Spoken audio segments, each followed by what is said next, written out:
thanks a lot for a warm welcome and introduction. It's an honor to be here. I won't waste more time post-lunch, so just let me just give a quick 5 to 10 minutes, and I would like to hear the opposite side Q&A as well. So um, what we did with SKS Cleantech, we started in December of 2020. So we were in the solar vertical. We did residential and commercial spaces. So we understood the energy market. But what we didn't understand, which we wanted to concentrate on when we were focusing on the electric mobility as a space, is everyone is focusing on the end part of the value chain, which is the vehicle and the battery. But the most key component is the energy, right? Like how exactly the energy is produced, right? So we started digging into that, and lockdown happened, and so we started the entire discussion on how do we create an entire value chain which is far more sustainable. As you know, in today's ecosystem, there is always a supply-demand mismatch. It's getting better, but there is always going to be a supply-demand mismatch. One of the research has mentioned that when the electric mobility sector actually goes at the speed what it's been envisioned, so there is going to be another 15 to 20% more demand. So I would say there is going to be more demand which is not there. There is a supply-demand mismatch of 20%. So how do we make use of that? That's number one. Number two, India is predominantly a coal-based solution, so which means that every unit of electricity, there are researchers out there, but the carbon emission goes anywhere between 1.3 to 1.5 kgs of carbon dioxide, which means that every Tata Nexon that's being charged, you emit close to 40 to 45 kgs, right? Like, so now we are not comparing it with the IC engines. Let's just take that for a while. So we just want to make sure how do we make this solution which is already there in the EV ecosystem and make it more sustainable and cleaner. So we started off with the concept, okay, so we want to start with solar because we were in that space, and we do understand, okay, so the problem statements which we have heard the entire day, the lower capex, the charging time, and so on and so forth. But how do we combine all of these problems to one particular solution, right? So we have a term which we coined in, which is called as LAQ, which is lockdown air quality. So we started coming up with a solution on how do we have a lockdown air quality without having a lockdown, right? So what happens is when you convert to an EV, you reduce the tailpipe emissions, but in the back-end channel, there is a emission that's been transferred from the city to the power plant. So with that put in place, so we started working on multiple solution packets. So SKS Cleantech, we call ourselves as Clean Energy Service Company. So wherein the clean energy, when it's directly been supplied to the customer, so that's the solar vertical of ours, and the clean energy which is stored in battery and then given it to the customer, so that's the swappy vertical of ours, right? So we spent almost 10 months into developing a product where 50% of the batteries are directly charged using solar, and 50% of it is directly charged using grid. So that's something which we wanted to start it at a 50-50 ratio to understand where we are, what is the problem that will come in, and how do we go with that and slowly increase the percentage of solar charging. So we started with West Bengal market because why not? I mean, that's the most untapped market in the EV ecosystem, close to 1.1 million electric e-rickshaws out there. So we started off with there. We strategically invested in a company called Pointo, which does electric three-wheeler servicing and spare parts. So what we did was we developed a solar battery swapping stations. So we started off with the concept of a hub and spokes model, and I heard in one of morning sessions that the hub and spokes model is something which will be becoming profitable over a period of time, where we have a centralized charging, where we could charge simultaneously 50, 100 batteries and then distribute to the dispensing unit, right? So we have the unit economics for having one location, one charging, and having a centralized charging and have a decentralized swapping network.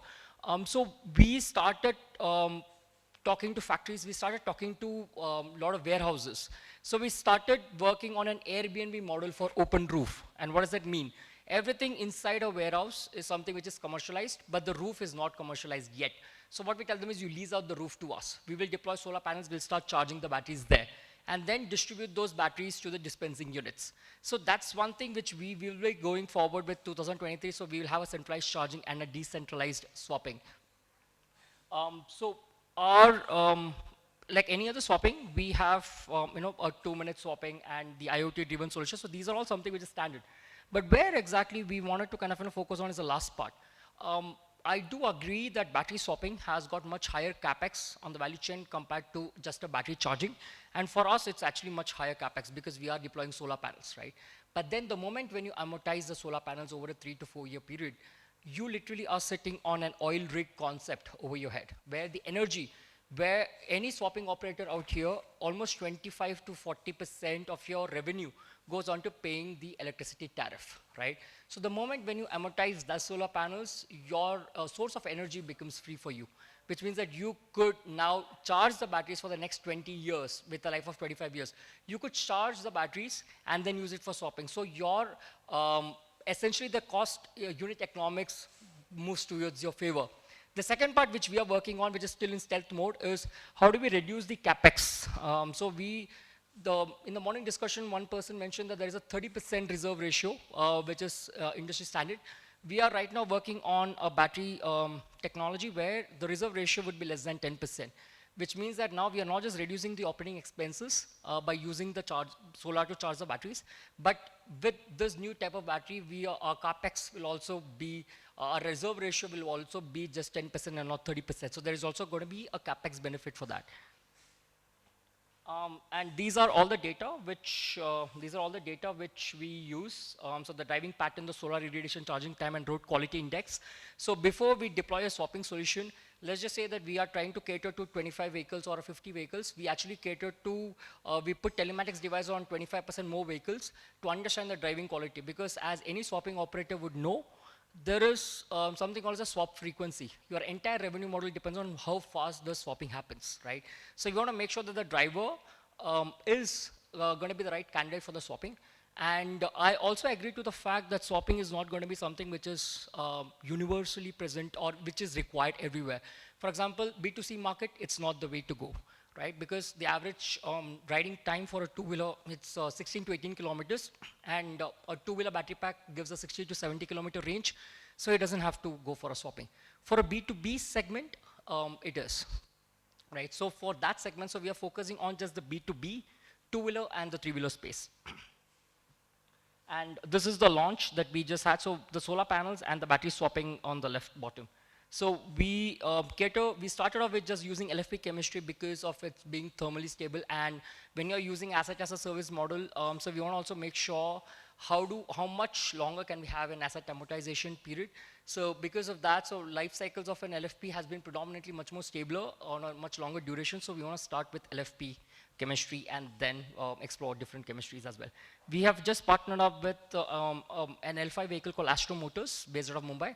And we are right now in the initial stages of testing the battery swapping for them. So this battery pack, this vehicle has on a fixed battery has a range of approximately 120 kilometers. And for swapping, we are trying to now explore the most, I would say, opportunistic time for the L5 vehicle loader segment, which is intercity logistics. Anywhere between 150 to 200 kilometer range logistics, so that is something which has not been taken care or which has not been addressed yet. And that's the segment which we are trying to kind of understand if we can kind of start that using a swapping operations. And this is one of the achievements. So one of our driver, he's a superstar of our swapping network, and he, in 124 hours, the e-rickshaw driver has driven 129.2 kilometers in a single day. So that's something, and we have already done 2 lakh kilometers plus of clean solar charging with a battery swapping network. And that's just an overall nutshell, and I didn't want to drag more, and I'll be open for questions in case if there is any, please. Yeah. Solar-led swapping, that's an off-grid solution? That's an off-grid solution. And how do you cater to the intermittency of solar given that the CUF is only 25%? Sorry? How do you cater to the intermittency of solar given the CUF is only 25% of any solar system? Yeah, so during the daytime, essentially 1 kilowatt of solar generates 3.5 units of electricity. So we have sized the solar panels accordingly that 50% of the battery pack during the day gets charged by solar. That's number one. Number two, the reason why we have used a solar grid hybrid is in case of a rainy situation, right? Like when the generation is actually often lower than the normal days. So that's when we actually leverage grid. And now over the next 9 months, we have actually started to work on a solar wind hybrid, because one of the unique features of solar and wind is both are complementing to each other. During the daytime, solar it becomes more dominating, and during the nighttime when it gets breezy, the wind becomes more dominating, and same thing inter-season. During the summer, solar. During the rainy season, when the solar generation is the least, wind generation is the highest, right? So we are kind of trying to work on the rooftop version of wind, where we could, if you could use a solar wind hybrid to charge, so that the bandwidth between the low and the high can be lowered, and we could make more consistent use of energy there. Hi Sundar, Sanyog this side from EV Urja. Hi, Sayogya. CMC or may it be LFP or any other. Second question is, are you also able to tap the subsidy from solar in case of solar? Okay, so gestation? to answer the second question, there is no subsidy for solar. The only subsidy that's there right now in the solar market is in the residential segment, that too only for the grid connected, not for the off-grid solutions, right? So we don't get access to the subsidy. Now answering to the first question, so we have estimated the ROI to be 3.2 to 3.5 years with a good, I would say, occupancy rate. With a life cycle of battery pack. So the battery company that we are working with right now has a life cycle of close to 2,000 life cycles. So with an ROA of 3.5 years, so we are confident that we can amortize that over a period of 5 years. Yeah.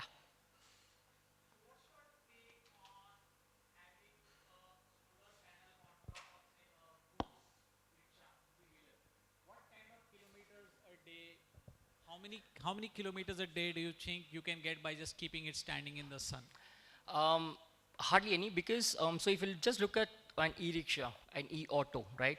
You can hardly put one panel which is a size of 2 meter by 1 meter.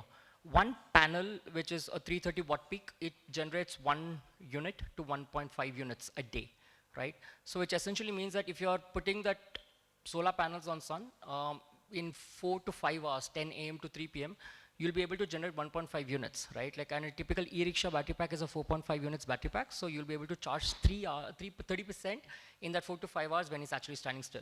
So that's one advantage of actually just putting a solar panel and using it to kind of top up the 30% of battery pack in the afternoon time when there is no peak. There are two sources of power, right? Yeah, grid so solar and the grid. and the grid. So what is the, and whatever gets generated additionally will get into the battery. What is the, I'm sorry. We'll get into the battery because at night you will probably supply from the battery. Is that Yeah. what you mentioned? So what would at the end the customer pay for taking? Okay, so you're talking about the battery swapping cost? Yeah, yeah. So right now we are charging 135 rupees per vehicle swap. 2 batteries per vehicle. Yeah.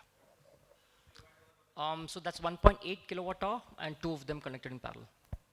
Have you also, like, I'm sure you must have looked into this prospect of having a solar farm instead of having a Yeah, so that is above the- Government of India just released a green initiative. So the document was released on June 6th, and the final version of the document came out last week, wherein if you're a captive consumer, you can have a remote solar farm, and then you could divert that.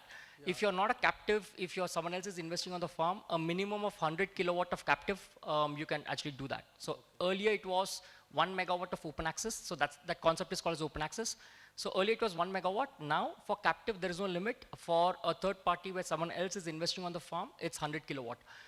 You can also pass that whatever solar from solar energy you are generating, you can pass to your partner, like to compensate its electricity bill. That is something which you can't do that in open access, because you sign a PPA agreement or you sign an agreement with the MSCB saying that this amount of energy which is being deployed in this particular park outside of roof, that all energy has to be diverted to here. So that is something which you amortize. So that is something which we are right now exploring, because the new green initiative, just the final document or the portal became live last week.